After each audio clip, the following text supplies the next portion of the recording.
Coming.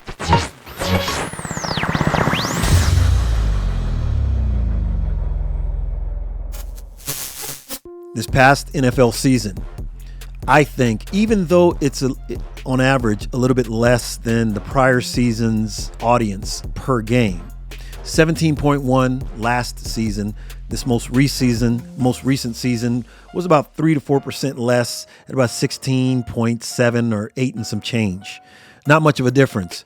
The biggest difference, though, has to do with things I believe that are going to help take the league forward into new heights. Number one was the Thursday night presentation through Amazon.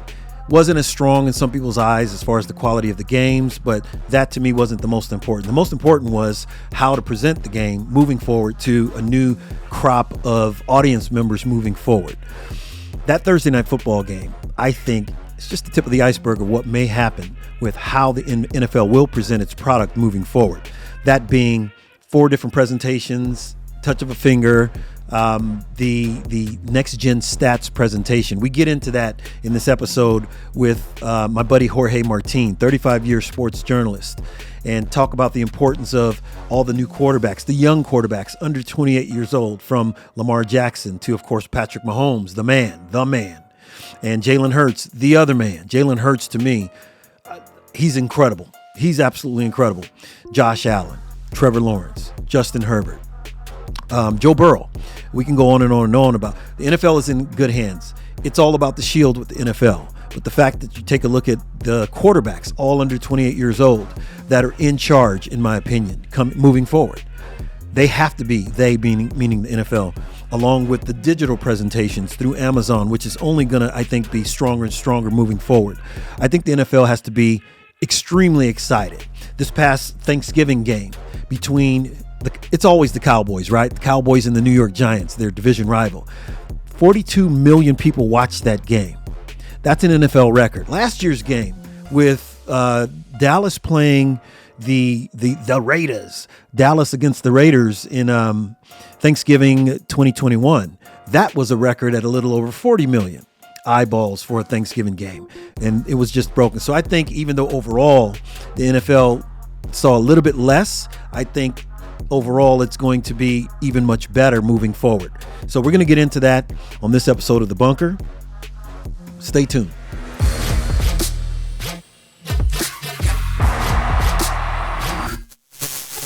We're here with our guy, Jorge, even though the camera's freezing on both of us.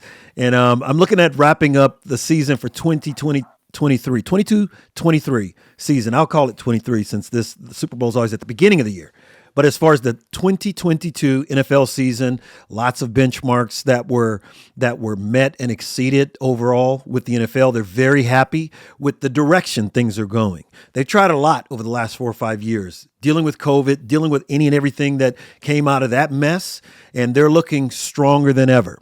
Jorge actually was telling me yesterday, as a matter of fact, the 118 million when Rihanna was on stage, but our collectively, you're looking at about 113 million was the final number of everyone jumping on watching the NFL. So what I'd like to do with him, wrap him up before he goes to the big trip, I'll have him discuss on his own what's happening in Vegas in the wagering space and what's happening in Vegas with the fantasy football space. All that stuff's fantastic, and he's a big part of that. So what we're going to do here is just get his thoughts on a few things before he takes off for his busy remainder of the week. I think personally, football fans, we got a little spoiled. Sports fans of sports content, American sports content in particular, obviously.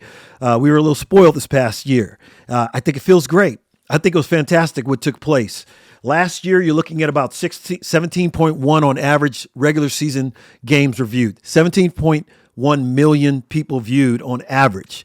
The Cowboys in 2021 were massive as usual, whether you like them or hate watch the Cowboys. Bottom line with the Cowboys is they put butts in the seats, eyeballs on the screen. I just gave a flip. I didn't mean to do that. I had my pen in my hand. So the same thing happened this past year. Even though it wasn't 17.1, it went down a few percentage points, I think about 8%. The average was about 16 point something and some change as far as the eyeballs on the screen.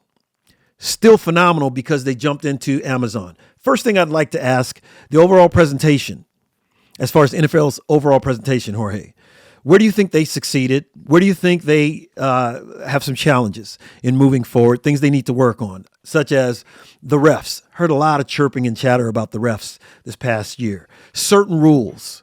Do things need to be pushed, modified, expanded, cut completely, whatever it may be? AI. AI is here. It's not coming. It's here in all aspects of life. I expect it to overflow into sports in all different ways, from branding, from the betting, the wagering, things of that nature. Go for it. What do you think? Oh, well, first off, Clyde, thank you for having me. I mean, I love chopping it up with you and just kind of going through so much about sports, football. I mean, finishing up the football season. Wow. I mean, what are I think the Amazon was a huge success. You got the Thursday night game. The ratings were a little bit down, but I think it's only now this year was kind of the one little nugget that is going to be happening next year. What is Amazon known for? Shopping. It's known for shopping. Okay. Yes. Black Friday, one of the biggest shopping days of the year.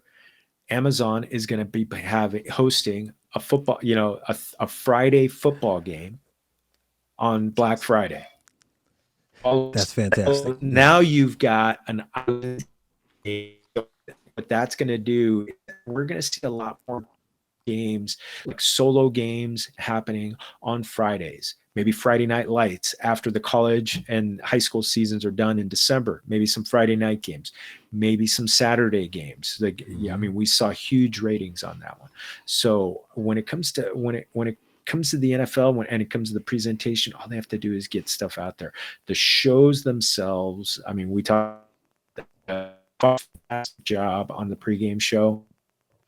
I think everything is just going to, the eyeballs are just going to continue to grow more and more on everything to do with the NFL. That's why I launched Familia FFB, because I knew that getting into the fantasy space, betting space, please, California, let's get that figured out. Right. That's going to become a bigger thing. Yes. I this season is an overall success, and fans, they love scoring. Fantasy football people, we definitely love scoring. The quarterback play was a little bit down, some injuries, back a little bit. As usual with the game, we are going to suffer a big loss. The retirement of Tom Brady, he was instant eyeballs. But you know what? The thing with the thing with sports themselves, someone is always coming after. And I think Patrick Mahomes, who we saw on the Super Bowl, he's the must-see TV guy. And he's going to be getting, he by himself is going to be getting the same ratings that the Dallas Cowboys are getting. He's going to be getting can you imagine him on Sunday Night Football, which is the highest rated show? It's just the eyeballs are going to be more and more on there. If he could do what he did, hobbled with a sprained ankle, which he re-injured during, and he still ends up with Super Bowl. His legend is bigger and bigger, and I think the NFL has gotten good at promoting individual players, and I think we're going to see it more. I think Jalen Hurts really helped himself. He probably could have been. He should have been in the discussion for MVP of the Super Bowl. He was that incredible. Over 370 total yards, 4 total touchdowns. Just one of the best games any quarterback has ever had in Super Bowl history, and it was in a losing effort. But you know what? He is one of the next big names, and that Joe Burrow, Trevor Lawrence is now going to be entering with the NFL doing its best to promote its best players, and its best players being the quarterbacks, the focal points of the game. I think the NFL is growing very much. They could still use more quarterbacks. There are a lot of teams that are going to be hurting at that position, but that's what the NFL does. guys who could come immediate, if not from day one, during the 2023 season. Couldn't agree more. I think the quarterback play excellent, led by Patrick Mahomes and Jalen Hurts. I have to put Jalen Hurts up there as far as elite. Now, I think this guy, and he's, it's certain things are just fit. I don't think it's the idea that a quarterback goes to a city and he leads the city a certain way because he's X way. I actually think that sometimes it's just a perfect fit. Jalen Hurts, if you think about before he even entered the NFL, he's that type of, I think he's a young man that was beyond his years and how he handled certain things. Think about I think he was something like 24-2 or 26-2 in that final game at Alabama in the championship game, and Saban pulls him. And this guy was the biggest cheerer for Tua Tagovailoa on the sidelines in that game. And Hurts was probably 21 years old at the time, 20, maybe 19, 20 years old. He was young, and he handled it better than I think I would have handled it. At that age, that obviously now I'm old, so I'd handle it the way I would hope I can handle it the way he handled it at 19, 20 years old. But the bottom line is this guy never gave up. He grit, determination. He realized that situation was not the right place for him, so he moved to another spot. He excelled there. His whole time in the NFL, up to now, he's always been questioned. He's been challenged. He's been pushed. And if you think about the city of Philly, my friends from Philly sometimes, when you ask them, how'd you guys get so rough? It's like, we're like Boston. We're in the shadow of New York quite a bit. And so we don't think we're less than New Yorkers. New Yorkers have the big platform all the time. They're always saying this and that. But we in Philly, we think we're just as tough. And if you think about that type of journey that Jalen Hurts has, it's a perfect fit for Philly fan. It's a perfect fit. I think it's fantastic. So he's grown. He already was grown from everything I just stated. But now this guy, you can't deny him. And I think his offensive line, they did such a great job all year dominating. I think they had a little bit of a challenge against what Andy Reid did with Andy Reid and I'm looking right at his name, the offensive coordinator for the Chiefs. The offense. LA kid. Bieniemy. LA guy. Bieniemy. They made the changes at halftime, and it great coaching, putting their guys in the best place to succeed, and they did just that.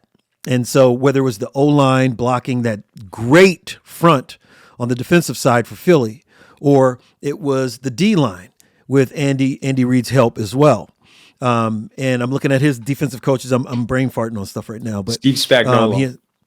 Spagnuolo, who's a great coach, and I think with Andy Reid's help, they just made adjustments that worked, and I think they were a little bit ahead of Philly in that regard, and that's how they were able to come back in that second half. They made adjustments, but Jalen Hurts, to me, outside of Patrick Mahomes, if this guy continues to excel, showcase what he did, he's going to be unstoppable, and he's young. Patrick Mahomes is young. These guys could potentially have another 10 years, knock on wood, that they're healthy throughout that whole time. So I'm looking for it, and not just those two guys. You mentioned, obviously think about Allen, think about in Buffalo, think about Burrow in Cincy, think about Herbert over here in LA. And there's so many young guys, Lawrence. So you have a solid group of guys. All under 20. They're all under 28 years old. And 28's really young. Yeah. Tom Brady just proved that if you do what's right. LeBron's proven it where he is. Tom Brady proved it where he is in the NFL. The rules favor quarterbacks today, unless something changes to where the quarterback's no longer protected. These guys should at least, each of them, God willing, another 10 or a dozen years or so. So moving on to that, I'm looking forward to what's happening. Super Bowl. We've talked a little bit about the Super Bowl. The changes, what Jalen Hurts actually showcased was fantastic. It was incredible to watch. Love the fact that, and he seems to be rock solid. That interview he gave on the very end, and I think this guy's beyond his years. I like Philly. I'm really going to be a big supporter of Jalen Hurts. I already was, but now even more so. Patrick Mahomes, I mentioned before the game how I thought he was a transcendent player. I think that guy is NFL's version of Michael Jordan. It's still first and foremost about the NFL shield and things of that nature, as it should be. It's a big team sport. They have to continue to move it along, but they're making some inroads now with some faces that are actually open to the public. You know, faces such as Patrick Mahomes. I think Jalen Hurts is going to get picked up. He's a good-looking kid. He's strong. He carries himself like he's 50, and I love that. I think that's good. He can be a great person to look at for these young guys coming up on how it should be done. So, with all that, great game. Kelsey did a phenomenal job, second only to Jerry Rice in history, postseason reception TDs. Those, I mean, and I still think he could play another 5+ years at this level with Patrick Mahomes, of course. But even if he goes someplace else, he's that good. So there's a lot that's going to take place, and all those young guys with KC. I feel bad for the Chargers. The Chargers are good, but those young guys with KC are all coming back.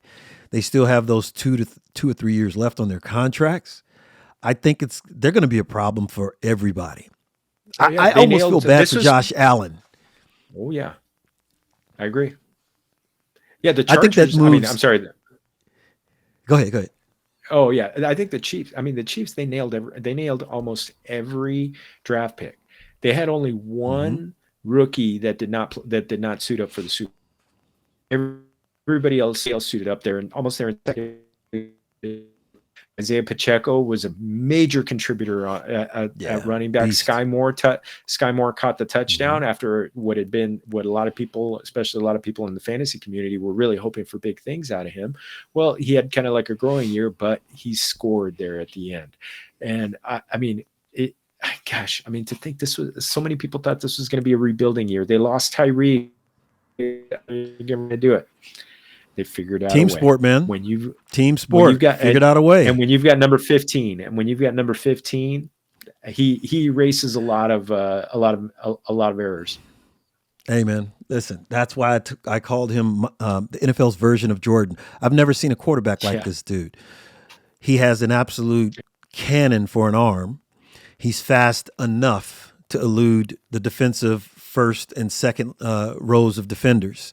Only the DBs are really fast enough to catch him, and so I just don't know how you do if this guy remains healthy and he has a target like Kelsey and these young guys that you mentioned. Now that you brought up fantasy, let's go right into that. Biggest surprises in fantasy this past season for by teams. You could break it up by teams and for players and just your league in general. Go for it. Well, I would say Detroit was a huge surprise in fantasy this year. A lot of people were really, and they were one of the best offenses, especially when they were at home. I mean, at one point, when you look at Jared Goff, his numbers, I don't have them off the top of my head, but there was one point where it was like, this was late in the season. He had like 20 touchdowns and 4 interceptions at home. And then on the road, it was like 6 touchdowns and 8. So he is now one of the top 10, one of the elite wide receivers in the NFL. Running backs, Jamal Williams had a was one of the leaders from the running back position. So that offense really, really surprised. A lot of people were surprised that Mahomes was going to be able to do what he did. That one was one that people were like, oh, he's with Tyreek. People, don't be worried about him. Other guys who are pleasant surprises. I think the rookie wide receivers is going to be something that really has to be accounted for. Guys like Chris Olave, Garrett Wilson, Drake London had his moments. All of these guys that were they came in with high draft capital. All had moments for fantasy. But what a lot of people were expecting in our backyard, Austin Eckler to take a step backward. He was fantastic. Still led the league in touchdowns again. Still had 20 touchdowns. He was the top running back. How is he going to do when they have a new?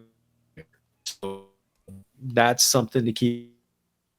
The offensive coordinator emphasized the pass to guys like Keenan Allen and Mike Williams, who were hurt a lot of times, and then Eckler really did a lot for them. But yeah, and I talked about the progression of the quarterbacks, a couple of year two quarterbacks that really took a step forward. Lawrence took a major step forward at the number 7 QB overall.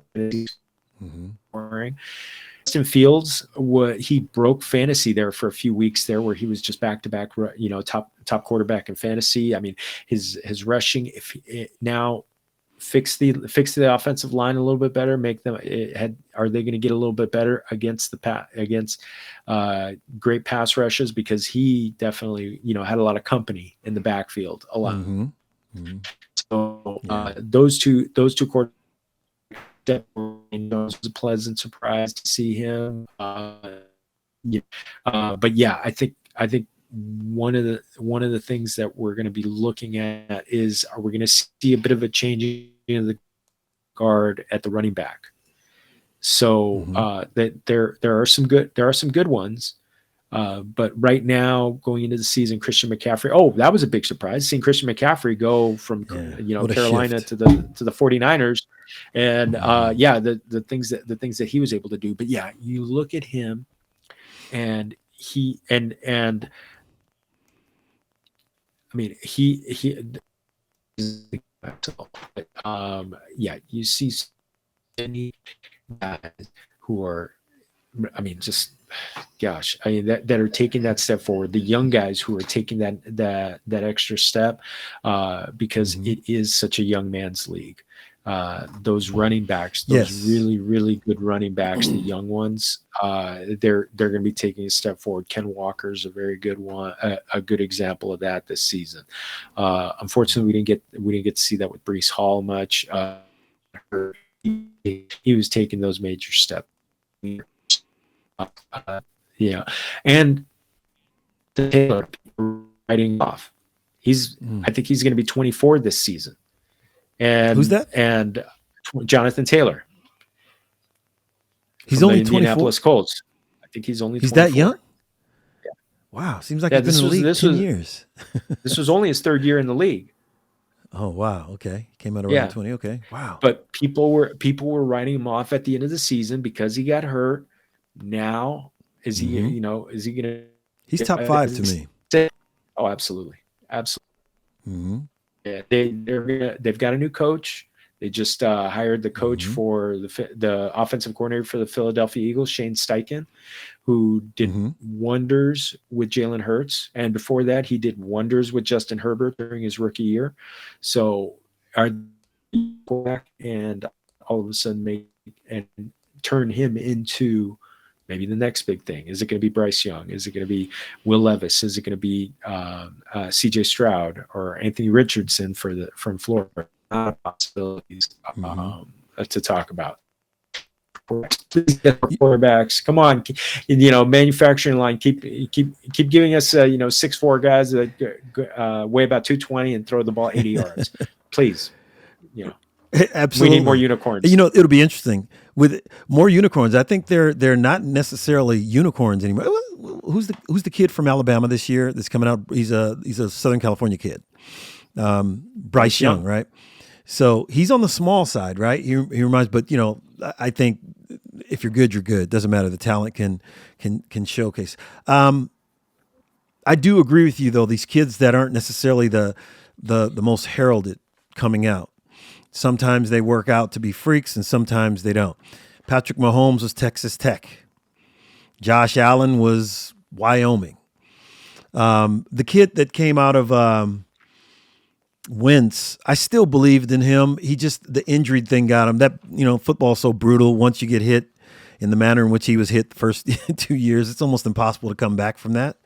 But as far as the unicorns and all that, this past season, opening day, certain schools, of course, seem to just be factories in producing NFL talent, such as Alabama. They had 58 guys on in the starting lineups out of 53-man rosters, 32 teams. You're looking at they had 58 guys on starting rotations across the league on the rosters. Behind them, LSU with 53. Ohio State, no slouch at all. They were looking at about, how many is this? Is that 50? I'm over here. I got to put my old man glasses on here for a second. It's got to be around 50 because they got tons of guys. 51. Georgia, 43. Notre Dame, 35. Penn State, 34. Michigan, 33. Oklahoma, 32. Florida, and they had 32 as well. Iowa, of all places. 30 guys on starting roster. That's a couple hundred guys there, if you think about it. Well, close to. But you look at that just from 10 schools. And I think that's going to happen again this past year. Alabama will probably put another, including their quarterback, Bryce Young, at least another 3 or 4 guys to add to that number. LSU definitely will. If you want to be a great receiver in the NFL, go to LSU. They have LSU or Alabama. Top dog, or Alabama. Yeah, Alabama too. But man, when you think of Jefferson and you think of the young kid from Cincy, I mean, they're hard to beat. I mean, Jamar Chase they're very difficult. And the best receiver this year in the league was Jefferson by far. And so LSU, Ohio State's not a slouch. They're not part of the SEC, but they're not a slouch in any way, shape, or form. Georgia, another SEC team, right there on the cusp. And I think over the next 2-3 years, they're going to pump about another 5-10 guys in the league in the next 2 years. So that's going to be interesting to watch when you say these young guys. It's a young man's league. I think the rotation from those schools I named, they're going to have a major impact, not just the quarterback position, but definitely in other areas. Those big beefy dudes coming off the line that are, that can run down some of these running backs that at 300 pounds. It's kind of scary. So with all that being said, looking forward to what's happening with the fantasy element. Jorge just touched on a few things. Obviously, when the season comes back, we're going to go in depth on that with Jorge, but also with some of the changes within the game. I know they're going to shore some things up on the side of the officials because everyone's chirping about it and they want to keep their product where it should be. And the Amazon, pay attention to what took place, everyone, with Amazon. They averaged about 12.6 million people in it.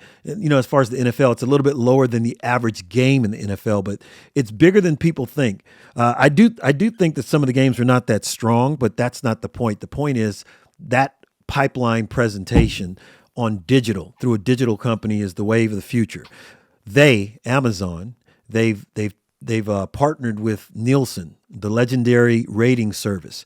People have always said digital, you really don't know what's what. Now that they've partnered with an industry, the standard in the industry as far as ratings are concerned, I think they're going to begin to break everything down. They came back with those Thursday night games combined with Fox, NFL Network, and Amazon was actually about 16 million. So it's right there at the average of what was seen. And that's a Thursday night game, middle of the week, starting each week off with that Thursday night game. I only see that getting stronger because you and I discussed, Jorge and I spoke quite a bit about the presentation of those Thursday night games. I'm a stat junkie. He's a stat junkie. So that the next gen stats presentation from Amazon with all of the graphics that they had on screen, if everyone does that, I will love it. I'll never leave a football game, and I can only see basketball jumping. If they want to get back an audience that's strong enough, I think the NBA would be smart to figure out a way to incorporate something of that nature in their presentation. Baseball already does it, but I think baseball should do it even more. What the NFL did, all 11 guys on both sides. Everybody has a little circle. 10% chance he's going to go that way, 80% chance he goes that way. Another 10% he does this. I mean, they are breaking down to minutia of the game, which that's that enjoyment piece I mentioned earlier, not just about the wagering piece. But I think that's the next iteration of fans enjoying the game. I think it's going to come from there, what Amazon is doing. So that's what I'm keeping an eye on for the next 3, 4, 5 years. Right. So with that being said, you have anything else to add on the wrap-up of this season? I thought it was an incredible season. Fans benefited. Even casual fans benefited in a great way. The wagering space is growing so many ways where you don't have to be hardcore. You can find the little elements that are of interest to you. And even if you are on the fantasy side, Jorge and I speak often about making sure create something with you and your friends or just you and your kids. It's a great way to get together. Sports is still the best way of bringing us all together. And it's only getting bigger, better, and stronger with all the different layers that we just mentioned today. Last words to you, my man. Yeah, I can't tell you how much fantasy has meant to my family. I mean, we've got 2 leagues. We're so big. We have 2 leagues, 12 teams in each league. And I think right now everything's going to shift into we're going to find a carousel of quarterbacks. Keep an eye on very closely. There's going to be running backs that are going to be changing teams. But it's primarily going to be the quarterbacks. I mean, we know that Derek Carr is going to be finding a new home. Does Aaron Rodgers find a new home? So it's following that, and then it's NFL draft season. We talked about Bryce Young, and where does he end up? He's talked about as one of the top 2 quarterbacks, even though about 5'10", about 192 pounds.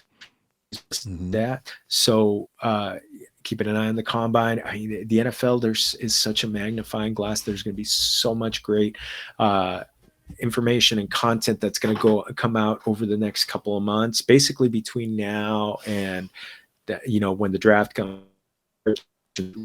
DAs a little bit.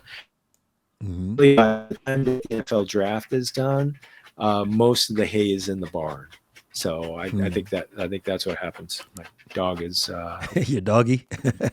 my dog is scratching nearby me. So, but yeah, and you know what? Everybody just it's fire. Fantasy sports is fantastic. I mean, I end up playing in leagues with people across the country. And I'm playing a fantasy baseball league that keeps me in touch with friends from over 30 years from my college days, and we've just and these are some of my closest relationships that I have, and just to be able to have that group that touchstone, it's just wonderful. Play it, start a league, follow Familia FFB, and I'm going to give you all the information you need to help win your leagues. There it is, FamiliaFFB.com. Familia FFB. You see his tag down there as well on social media. You can find Jorge jumping into some scrums online with these things and giving and spouting all this wisdom. And I would highly, highly recommend everyone jump in. It's a lot of fun. And this Vegas gig, I'm sure he will report to everyone once he's returned from Vegas what took place there, just to show you guys how this is. We're at the very beginning of all this, and it's just going to begin to branch out. And I can't say enough how incredibly important this digital presentation through Amazon, partnering with the NFL and partnering with Nielsen, how important this is going to be moving forward. So with that being said, have a great time in Vegas this week with the fantasy showcase that you're going to be a part of, and on part of panels there this week. And we'll talk to you very soon because we have a lot more going. MLB is coming up pretty soon. The draft is going to be hitting us pretty soon. There's always free agent talk and things of that nature that we can discuss along the way. Even the flag football game for the new look Pro Bowl was better than they expected. It's still, you're talking about a daytime weekend program. I don't know if it was on the weekend. Was it on a Thursday or I can't remember when it was. It was a Sunday. Bottom it was line Sunday. Okay, so a daytime program on the weekend, not the Super Bowl, but that weekend, that dead weekend in between, and they still scored higher than just about every single television scripted program outside of the big dogs of Yellowstone and things of that nature. So that was their first year putting it out. So they're going to tweak a few things and put it out there, and I think it's going to become more over the next several years. And again, look out for the stats to be a big part of that and the presentation of it, and it feeds people. So we'll talk to you guys soon. Thanks again, Jorge. Safe travels, and we'll catch you soon.